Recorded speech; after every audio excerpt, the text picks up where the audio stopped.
నెల్లూరు జిల్లా రాపూరు మండలంలో విచ్చలవిడిగా వెలిసిన బెల్ట్ షాపులను వెంటనే అరికట్టాలని ఏపీ ఎంఆర్పీఎస్ రాష్ట్ర కార్యదర్శి కొండాపురం వెంకటేశ్వర్లు డిమాండ్ చేశారు. ఈ మేరకు సోమవారం నాడు రాపూరు తహసీల్దార్ లక్ష్మీ నరసింహకు వినతి పత్రం సమర్పించారు. అనంతరం వారు మాట్లాడుతూ మండలంలోని 21 పంచాయతీల పరిధిలో ఉన్న 42 గ్రామాల్లో ప్రతి ఊరిలో 4 నుండి 5 బెల్ట్ షాపులు నడుస్తూ ఉన్నాయని, మంచినీళ్ల కన్నా మద్యం ఏరులై పారుతోందన్నారు. లైసెన్స్ పొందిన మద్యం షాపుల యజమానులు సిండికేట్ అయ్యి ఆటో ఏర్పాటు చేసి ప్రతి గ్రామానికి మద్యం సరఫరా చేస్తున్నారన్నారు. అంతేకాకుండా మద్యం బాటిళ్లపై ఎంఆర్పీ కన్నా 10 రూపాయలు అదనంగా వసూలు చేస్తున్నారని తెలిపారు. తెల్లవారుజామున 3 గంటల నుండే మద్యం అమ్ముతూ ఉన్నారని, బెల్ట్ షాపుల్లో 70 రూపాయలు అదనంగా తీసుకుంటున్నారని, దీనివల్ల కూలీ పనులు చేసుకునే పేద ప్రజలు వ్యసనాలకు బానిసలై తమ సంపాదన అంతా మద్యానికే తగలేస్తున్నారని, దీనివలన కుటుంబాలు రోడ్డున పడుతున్నాయన్నారు. వచ్చే నెలలో జరగబోయే పెంచలకోన బ్రహ్మోత్సవాల లోపు మండలంలోని అన్ని బెల్ట్ షాపులను మూసివేయించాలని, లేని పక్షంలో మహిళలను ఏకం చేసి రాష్ట్ర స్థాయిలో పెద్ద ఎత్తున ప్రజా ఉద్యమం చేపడతామని కొండాపురం వెంకటేశ్వర్లు హెచ్చరించారు. కొండాపురం వెంకటేశ్వర్లు ఏపీ ఎంఆర్పీఎస్ రాష్ట్ర కార్యదర్శిని. అయితే ఈరోజు మా రాపూర్ మండలంలో బెల్ట్ షాపులు మంచినీళ్ళ కన్నా ఎక్కువ ఏరులై పారుతున్నాయి. ఈ విషయం గురించి ఈరోజు రాపూర్ తహసీల్దార్కి ఏపీ ఎంఆర్పీఎస్ తరఫున మేము వినతి పత్రం ఇవ్వడం జరిగింది.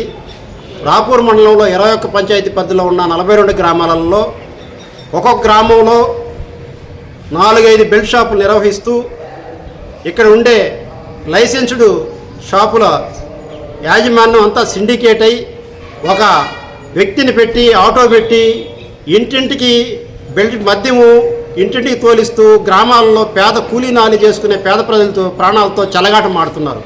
అదేవిధంగా ఉదయం లేస్తే తెల్లారుజామున 3 గంటల నుంచి 10:30 దాకా ఉదయం బెల్ట్ షాపులు 70, 80, 50 రూపాయల ఎక్కువ రేట్లకి అమ్ముతూ తెల్లారుజాము నుంచే రోడ్డు పాయింట్లలో నడి వీధులలో ప్రతి ఇంట్లో పేద ప్రజలు అస్తవ్యస్తానికి కూలీ నాలు చేసి భార్య పిల్లకాయలను కూడా పక్క వదిలేసి ఈ మద్యానికే ఖర్చు పెడతా ఉన్నారు మొత్తం. అదేవిధంగా బ్రాండ్ షాపులలో కూడా ఎంఆర్పీ రేటు కన్నా 10 రూపాయలు ఎక్స్ట్రా బాటిల్ మీద అమ్ముతున్నారు ఈ లైసెన్స్దారులు. గోనిపల్లి రూట్లో చూస్తే ఒక షాప్ ఉంది. ఆ షాపు గోనిపల్లి రూట్ షాపు నుంచి ఆ పక్కన చుట్టుపక్కల గ్రామాలకి అక్కడ నుంచి బెల్ట్ సరఫరా చేస్తున్నారు ఆటో పెట్టి. అదేవిధంగా తొమ్మారెడ్డిలో ఒక షాప్ ఉంది. అక్కడ నుంచి ఆ చుట్టుపక్కల గ్రామాలకి ఆటో పెట్టి జీతాలు ఇచ్చి ప్రతి ఒక్క ఊర్లో బెల్ట్ షాపుల్ని నిర్వహించడం, అక్కడ నుంచి మద్యం సరఫరా అవుతుంది. అదే రాపూర్ పంచాయతీ పరిధిలో గూడూరు రోడ్లో ఉన్న ఒక షాపు కూడా, అదే కోట్రుపాటు రోడ్లో మరొక షాప్ ఉంది.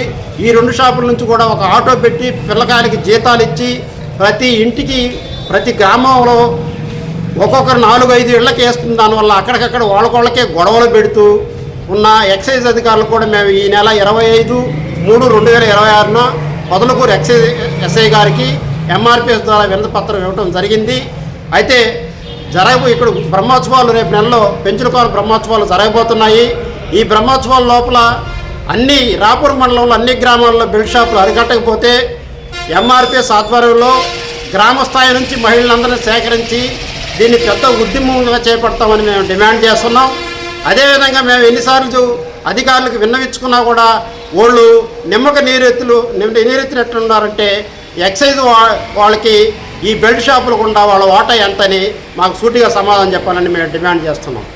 అదేవిధంగా ఈ బెల్ట్ షాపులు నిర్వహిస్తున్న వాళ్ళు గ్రామాలలో ఉండే ఆడ మనుషులు పోయేసి ఈ విధంగా జరుగుతున్నాయి ఏందని అడిగితే మా ఇష్టం వచ్చినట్టు అమ్మేదే మీకు దిక్కున్న చోటు చెప్పుకోండి అని వాళ్ళు బెదిరిస్తున్నారు.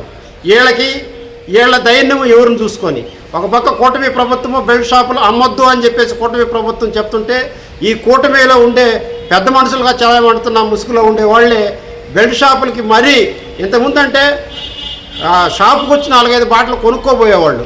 ఇప్పుడు వాళ్ళే డైరెక్ట్గా ఆటో పెట్టి వాళ్ళు ఇష్టానుసారంగా బెల్ట్ షాపుల్లో ఏర్లై పారుతుంటే నిమ్మక నీరెత్తుతున్న ఎక్సైజ్ యాజమాన్యం సిఐ గారు ఎస్ఐ గారు ఏం చేస్తారో మాకు అర్థం కావట్లేదు.